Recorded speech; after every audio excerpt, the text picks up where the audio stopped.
Just days to Venezuela's legislative elections, and polls say the opposition surges ahead. Has the socialist revolution launched by Hugo Chavez run its course? And what would any setback for Bolivarian politics mean for the country and the region? This is Inside Story.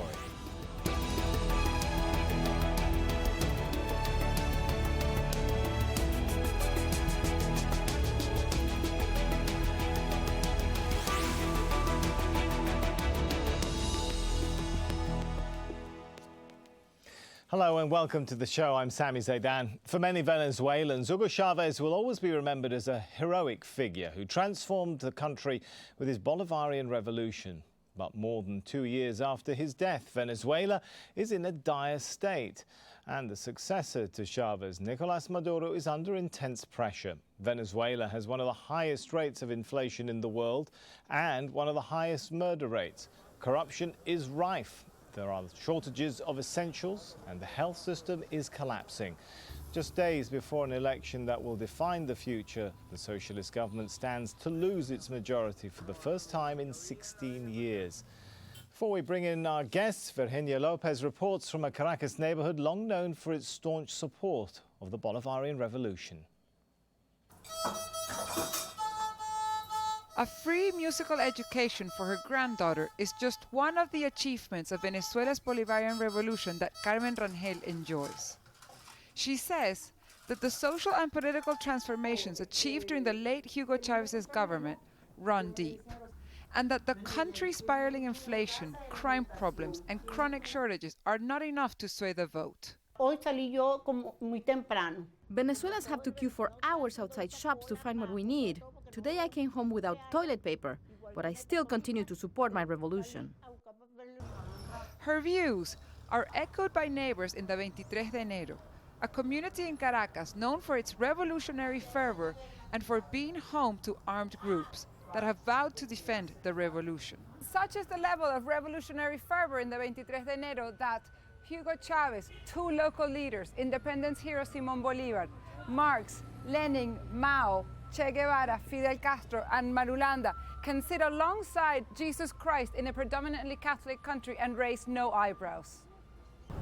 But even in strongholds like these, polls have shown that support has faded, and that for the first time in 16 years, the opposition could control the 167-seat Congress. For Robert Longa, leader of the Alexis Vive group, a government defeat is unthinkable. The popular movements will defend the social gains of the revolution on the streets. If the opposition says they lost and claim it's a fraud, we will remain in the streets to defend the revolution.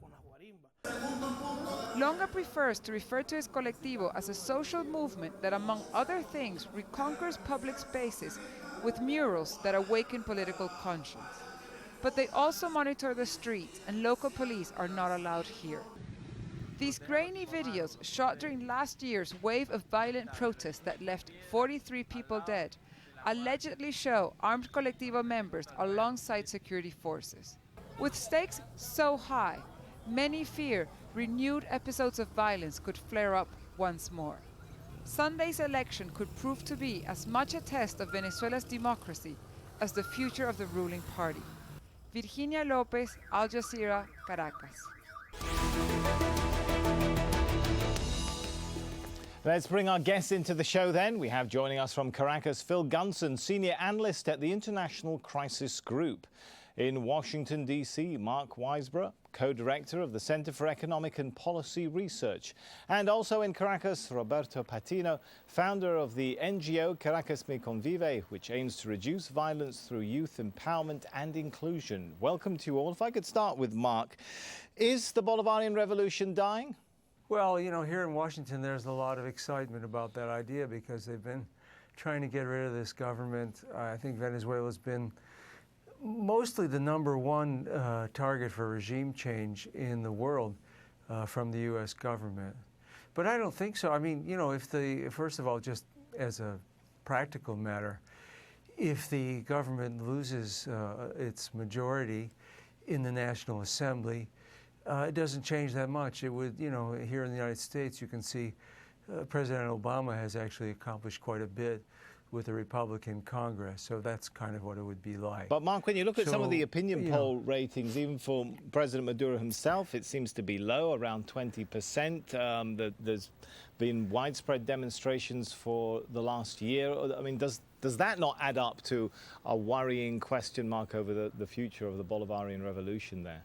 Well, you have that, Latin America, the whole region is barely growing, not at all this year.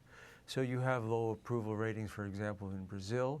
The party in power for the last 12 years just lost the election in Argentina. So you do have changes that go with recession. And also you have the economic problems that were described earlier in this broadcast. So you would expect the government to lose some popularity and lose seats in the National Assembly in something like this. But to say that the opposition is going to take power, they haven't won an election in 15 years. They could win this one, but they're still a long way, I think, from capturing the presidency and actually, rolling the clock back. All right, interesting point. Let's take it then to Roberto Pertino. Perhaps just the normal ups and downs of any politics, of any country that faces recession. Is that how you see the trouble that Venezuela is facing right now, the current government is facing, or do you think it's more serious of a challenge to the Bolivarian principles? I think it's more serious because we are experiencing our worst economic crisis in our history. I want to just give you an example. I like to have for breakfast every morning an arepa, which is our traditional dish, and scrambled eggs. But for 2 weeks now, I couldn't have any scrambled eggs because I can't find them. So I think if you come to Caracas and you have the opportunity to see people waiting in lines for hours to buy basic products, if you see how people live with fear because of insecurity, raising the homicide rates that have been increasing for the several years now, I think that you would understand that we're experiencing much more than just an up and down from our politics. It's a real crisis that it's affecting the people of the country. But Roberto, you make a good point there, of course, as the report pointed out as well, that there is a lack of some goods. But does that mean that people have forgotten the many achievements of the Bolivarian revolutions? It's lifted a lot of people out of poverty. It's put kids in schools. It's put families in homes who were previously homeless. I mean, when you balance out that picture, is the picture as bad and as bleak as the opposition would have us believe? So we have had a country that has been polarized for the past 15 years, probably on even halves. And I think that's not longer the case. I see in the slums where we are doing our work that a lot of people that supported Chavez also want change because they are tired of seeing this crisis unfolding and how the corruption in the government is more evident with the past of the days. So I do believe that in Venezuela we are experiencing times of change. I think that the government needs to recognize that their political and economic system has collapsed, and they need to adapt because the people of Venezuela want change and want things to be done differently.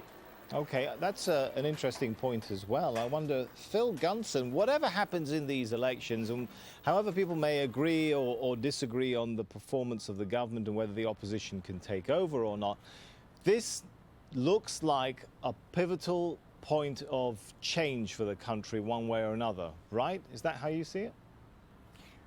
Well, I think that's right. I mean, it would be nice in a way if we could imagine that what's going to happen after the elections is something similar to what happens, say, in a parliamentary democracy or even in the US system, where there's some kind of, let's say, cohabitation between an opposition Congress and a government in different political hands.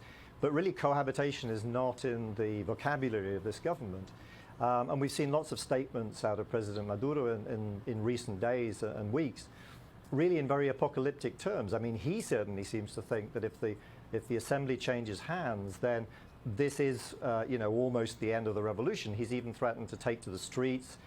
He said that, he's going to fight alongside the military if the opposition wins. This is not what would happen, obviously, in a normal democracy. And since the government has most of the guns, not only, as your report was pointing out, not only in the hands of the armed forces as such, but also in the hands of these civilian colectivos, there is, a certain amount of tension here. There's considerable concern that if the opposition does win, as all the polls indicate that it will, then the government will, one way or another, refuse to accept the result. And even if it doesn't actually take to the streets, which might be largely bluff, there is a considerable fear that what we'll have is gridlock, because the government will attempt to block everything that the National Assembly does, even though clearly the majority of the people will have voted for some kind of change. Roberto, are people genuinely afraid of that sort of scenario? I mean, how afraid are people that the country could be on the brink of perhaps of even more protests and perhaps violence, and the sort of statements which Phil mentioned there, listening to some of the statements by political leaders, particularly in the government, that they won't accept defeat? Yeah, I do believe that there's a lot of tension around those kind of statements, particularly from the president of the country, who's saying that they were going to win no matter what this election. But I think that all Venezuelans have hope that the government is going to rectify, that we're going to have a peaceful process, and they're going to accept the results no matter if they benefit them or not, and that we are going to be able to move forward as a country. I think that everybody here wants a different type of system. We all want opportunities to progress. We all want to live a peaceful life. And I think that cuts across the political ideologies. I don't think that Chavistas or people who support the opposition have a different perspective on that. We all want peace in our country, and I think that there's a huge responsibility from the government to ensure that the results are going to be respected, and they are not going to go to the streets, as the President Maduro has said, if the results are not good for them. Mark, I could see you were angling to try and get in. Go ahead with your comments on that. This is really misleading, very, very misleading. I mean, President Maduro said that he would respect the results of the election. And, this has happened almost every election. Chavez used to do this. He'd say, I'm going to respect the results of the election no matter what. And I'd like the opposition to make the same pledge. And each time, almost every time, the opposition refused. And the same has happened this time. And so it's really quite the opposite. In fact, the editor-in-chief of El Nacional, one of the biggest newspapers, opposition newspaper, just said a couple of days ago that it's no way that the government can win. If they win, it will be fraud. He said that exactly, and we will go to the streets. So it's quite the opposite. And if you look at the history since 2004, when the opposition refused to accept the result of an internationally monitored referendum, the recall referendum, even though the OAS and the Carter Center pronounced that it was fair. If you look at, they boycotted the parliament in 2005. Every election, you look what they did in 2013 when they went into the streets with violence because we refused to accept the result of that election. So this is really an Orwellian picture you're getting here. In fact, the whole campaign that the United States is leading with the Secretary General of the Organization of American States, who really, there should be more calls for his resignation. They're trying to campaign against the government and against the legitimacy of the elections and create the impression that if the opposition does worse than it anticipates, that it must be through fraud, when there's absolutely no evidence of that at all. And in fact, the opposition is probably, most likely, going to do worse than the national polls indicate.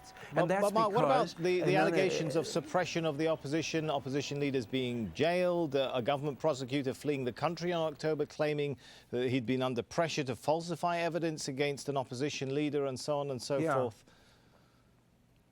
Well, those are separate issues. I mean, we can go through each of those cases one by one if you want. And I'm not going to defend the government, everything, or, what the government does, or, I don't think Leopoldo Lopez should be in jail. So if you want to talk about that case, we can talk about that case. But I'm talking about the election because this is a very dangerous thing that the United States government and its allies are doing, is pretending that this election that there could be some question about the election. This is exactly what they did because it's a clean election. The process is clean. You know, Jimmy Carter called it the best in the world. It's because there are very many safeguards. And so by doing this, they're really encouraging violence, okay? They're saying, and again, because of the electoral system that you have something like the Senate and the House in one legislative, the U.S. in one chamber, and so you do have disproportionate, like you have in the Senate of the United States, where Wyoming gets the same amount of senators as California. So you have a mixture. You have some of that there. So the opposition isn't going to do what the national polls indicate. And the polls are actually moving too. This is a very dangerous game that they're playing. Let me jump in here and bring in Roberto, because I could see he was shaking his head in disagreement. I think he wants to add something to this. Yeah, I think it's not fair to say that these are clean elections. So I would point three things. First of all, you have a huge disproportion of the type of resources that the government is using in their campaigns to favor their political party, using the resources of the oil state.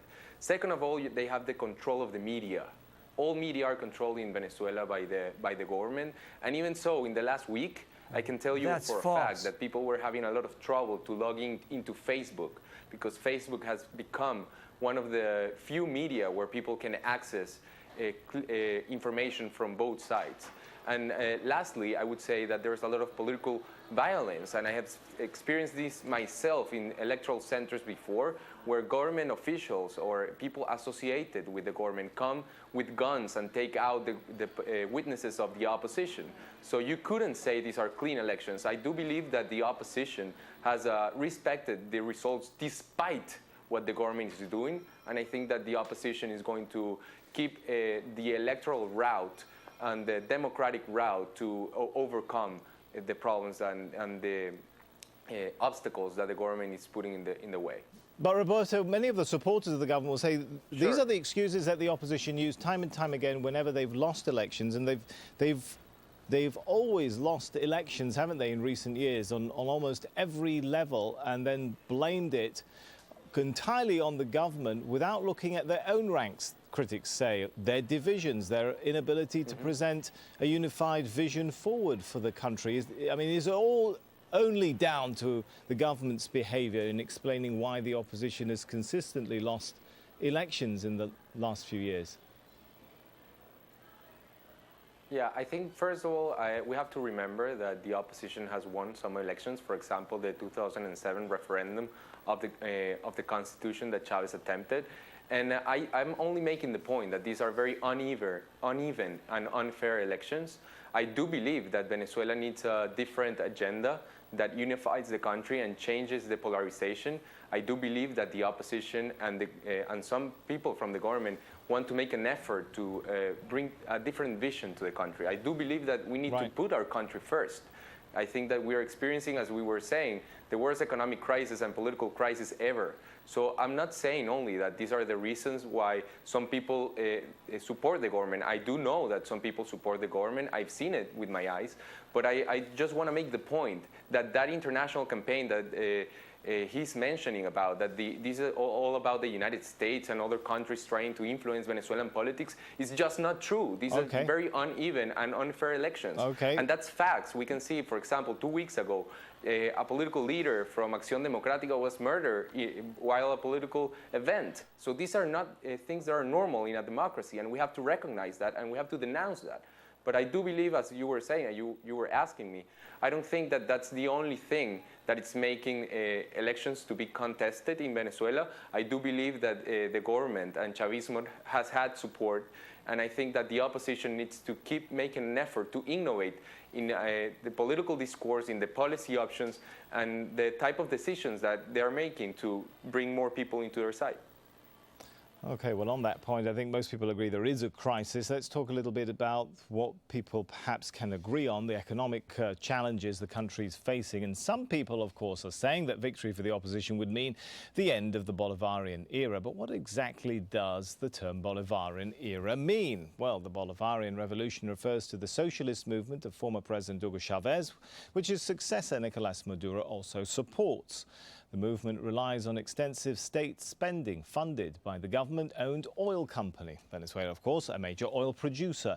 The Venezuelan leadership says the movement's all about economic independence and social equality. But the Bolivarian movement is also criticized for its reliance on oil revenue and alleged connections to widespread corruption. Phil Gunson, what exactly has gone wrong with the Venezuelan economy? Well, I have to confess that I'm not an economist, but I think you brought in some of the issues there. Excessive reliance on oil is clearly part of it. I mean, this economy was in trouble before the price of oil fell so dramatically, but the fact that the country is dependent almost 100% for its foreign earnings on oil revenue means that when you have an oil price, I think Venezuelan oil is selling for around $34 a barrel now. It was selling at $100 a barrel not long ago. The government's budget is completely impossible to square. But much further, well beyond that, I think a lot of people would agree, and this is people on both sides of the political spectrum, not just in the opposition, that the system of price controls and of exchange controls, which are extremely draconian here, has run its course. I mean, price controls may be fine for a while, but you can't run an economy with price controls. And what's happened is that, why have we got scarcity? Primarily because it's not profitable anymore for people to sell things. National production has collapsed. Everything needs to be imported, and with no oil revenue, you can't import what you need to make up the shortfalls. All right, Phil made a point there I want to take to Mark. Was Chavanomics, if we can call it that, it may have helped a lot of people, but was it always destined to be something that was unsustainable? You could only sustain it for so long as the oil prices were high enough, so long as it was still profitable to sell stuff and so on. Yes. Well, I can answer that. I just want to say, though, this allegation that the government controls the media is false. All you have to do is go to the website of the Carter Center. They did a study of the media in Venezuela during the last presidential election in 2013. And if you look at those data carefully, you will see the opposition actually got more, opposition candidate got more media and more favorable media coverage, even on the television and also in the newspapers, than the president did. So, but back to your question on the economics, I think that, you know, one reason why Chavismo has a base, I mean, I'm not denying any of these problems. The shortages are as described. People wait in line for a long time. And it is true the economy's in recession. Inflation is very high. So all of these things are known. You know, the question is, first of all, why would anybody vote for the Chavistas given this? And I think the reason they still have a base is because if you look at the 10 years, really, or it's 11 years now, since the government got control over the oil industry, the economy has grown. Oh, even including, you know, 2014. Right. We don't have data for 2015, but the economy's in recession, and it's grown. And so people's, you know, if you look at the average person in Venezuela, the majority of people, they're still much better off than they were when Chavez was elected. And if you look at the 20 years prior, the income per person actually fell for 20 years. All right, Mark, because we've barely got 50 on that seconds. Basis, that's why you have that. Right, we've got 50 base. seconds left. I want to give a quick final point for Roberto. Are people dissatisfied with Maduro, or are people turning to a viable vision for the opposition? In other words, what is the alternative to Bolivarian principles? I think that the alternative is to come together as a country and to build a new, different vision. I don't think that we need to keep in the same categories that we have had for the past 15 years, where we have been or Chavistas or anti-Chavistas. I think that Venezuela is going to experience a new political process where we need to think first about our country and our future. So I think that there's a lot of dissatisfaction with Maduro and what he represents, a lot of corruption, a lot of bad policies that brought us here. And I think that we need to look forward for something different. All right, we'll have to leave it there because we are running out of time. Let's thank our guests, Phil Gunson, Mark Weisborough and Roberto Patino. And thank you for watching. As always, you can leave your comments on the programme page of our website, aljazeera.com, and you can post your views on facebook.com/AJ Inside Story. Or you can tweet us at AJ Inside Story. From me, Sami Zaidan, and all the team here for now, it's goodbye.